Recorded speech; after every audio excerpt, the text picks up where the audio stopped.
wari uzi ko igice kinini cy'umubiri w'umuntu kigizwe n'amazi? Uko uhagaze, uko utekereza, uko wumva wiyumva utuje, byose bifitanye isano n'uko umubiri wawe wuzuye amazi.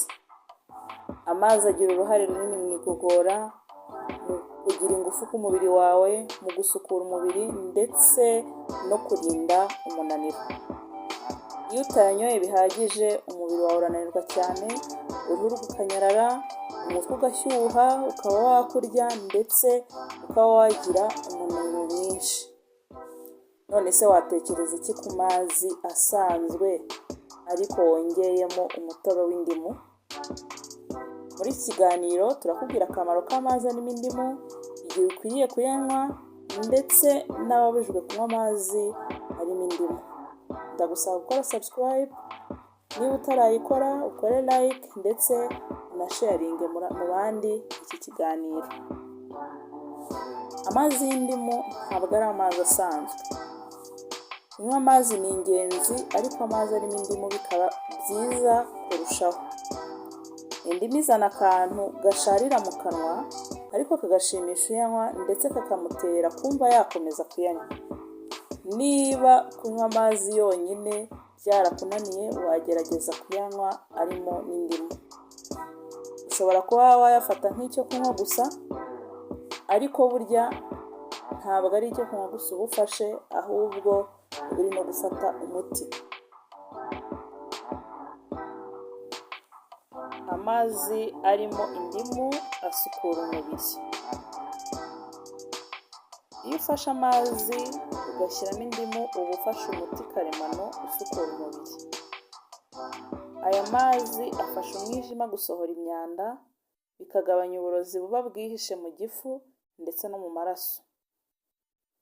Amazi arimo indimu yongera ubudahangarwa bw'umubiri. Ubusanzwe indimu ibamo vitamine C nyinshi, izwiho gufasha umubiri kurwanya indwara. Kugira ngo urwanye ibicurane, umunaniro cyangwa virusi zoroheje, fata igikombe cy'amazi arimo indimu mu gitondo.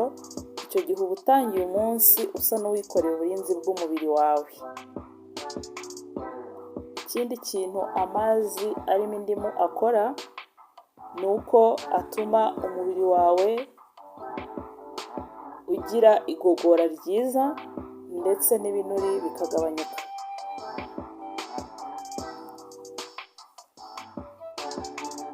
Amazi arimo indimu afasha igifu gukora neza, akagabanya ibinure n'ibiryohereye umubiri ushobora kurarikira cyane, kuko ari bimwe mu byongera umubyibuho ukabije. Niyo mpamvu hari abavuga ko bifasha no mu guta ibiro mu buryo bwiza kandi bwizewe. Ikindi kintu wamenya ku mazi arimo indimu ni uko atuma uruhu ruba rwiza ndetse rugahumeka neza. Iyo unyoye amazi buri munsi kandi arimo indimu nibura ikirahuri kimwe ku munsi, uruhu rwawe rugenda ruhinduka buhoro buhoro. Rugira isura nziza, ntirwangizwe n'izuba vuba ndetse rugakomeza rugasa neza nk'urwawe ukiri muto. Ikindi ni uko amazi arimo indimu arinda indwara zitandukanye. Afasha kurwanya kanseri. Ni ukuvuga ngo ari amazi arimo indimu arwanya bagiteri zo mu kanwa, bikabafasha guhumura neza. Niba ugira mu kanwa hanuka cyangwa se ukabuhoza ariko ukumva haracyarimo impumuro mbi, watangira kunywa amazi arimo indimu. Indimu kandi, amazi arimo indimu arinda indwara z'umwijima, umwijima ugakora neza.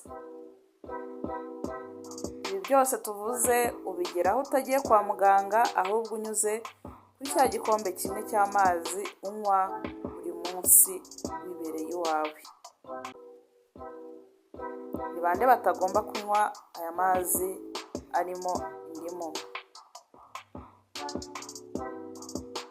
Hari abantu batagirwa inama yo kugira umuco wo kunywa amazi arimo indimu buri gihe, kubera ko imibiri yabo ariko iteye cyangwa bafite ibibazo mu buzima. dore abo bantu n'impamvu batagombye kuyanywa kenshi, batagombye kuyanywa na gato batabanje kubaza muganga. Umuntu wa mbere ni umuntu ufite ibibazo by'igifu. Impamvu ni uko indimu igira aside, iyo igeze mu gifu cyangiritse ishobora kongera ububabare. Inama uyu muntu agirwa ni uko ashobora kunywa amazi asanzwe cyangwa arimo izindi mbuto zidasharira cyane. Undi muntu ni umuntu ufite amenyo yoroshye cyangwa arimo uburibwe. Impamvu ni uko aside irimo indimu ishobora kwangiza urusobe rurinda amenyo, igatera amenyo kumeneka cyangwa kubabara. Umuntu ufite ikibazo cy'amenyo agirwa inama yo kuba yanywa gake gashoboka aya mazi, ndetse kandi ntayagumishe mu kanwa igihe ayanyoye. Niba ayanyoye agomba guhita afata uburoso akoza amenyo ye. Urumva ko ibyo bintu bigoye. Niba ubona bikugoye, amazi arimo indimu rwose wayareka uramutse ufite ikibazo cy'amenyo. Abandi bantu bagirwa inama yo kutanywa amazi arimo indimu ni abantu bafite isukari nyinshi mu maraso cyangwa se barwaye diyabete. Nubwo indimu itagira isukari nyinshi ubwayo, hari abayivangamo isukari cyangwa bakaba bashyiramo ubuki, bikaba byatera ikibazo. Bashobora kuyanywa nta kindi kintu bongeyemo cyangwa bakabanza bagisha inama muganga. Abandi bantu ba kane ni abantu bafite allergy ku ndimu cyangwa se ku bindi bintu bisharira. Hari abantu iyo bariye indimu bashesha uduheri cyangwa bakagira iseseme cyangwa bakaribwa mu nda nyuma yo kuyirya. Niba ugira icyo kibazo, ugirwa inama yo kutanywa amazi arimo indimu. Abantu bafite ikibazo cyo kuryama nabi cyangwa bagira ikirunguriro, aba nabo bagirwa inama yo kutanywa aya mazi, kuko iriya aside iyo umaze kuyanywa ugira ikirungurira irongera ikazamuka, n'ubundi cya kirungurira kikaba cyakomeza.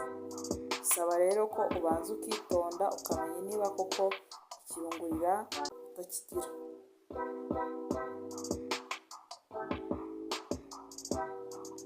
Niba utizeye uko umubiri wawe wakira amazi arimo indimu, tangira buhoro buhoro, gake gake uzagenda ureba ko umubiri wawe wamenyera amazi arimo indimu. Umubiri numara kuyamenyera, jya uyafata buri munsi, umenye ko unyoye nibura igikombe kimwe ku munsi. Gusa ariko nanone nturenze inshuro ebyiri cyangwa se nturenze ibikombe bibiri, kuko nanone ya ndimu ishobora kwangiriza igifu cyawe.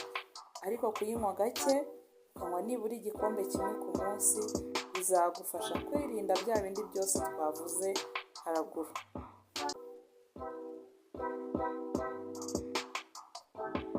Gusa nanone ukwiye kumenya ko ikintu cyose cyaba cyiza bitewe n'uburyo cyakoreshejwe.